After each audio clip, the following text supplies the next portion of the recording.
sa lahat. Saludo po sa pinagaling ng araw ng Diyos. Sa init ng araw.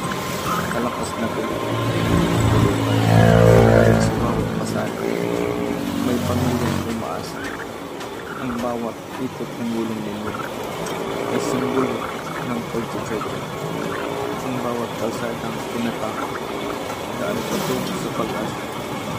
Kahit minsan, nakaramdam ka ng pagod,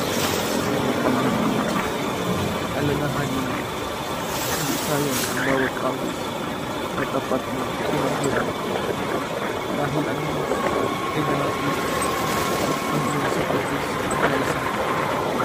Kaya kapit ka lang ko, patuloy kang maging inspirasyon sa kalsada. Habang may presikil na may pamilya, patuloy may malabang sa buhay. Ano ang iyong ginagawa? Gawin mo ang buong puso na parang sa Panginoon at hindi sa tao.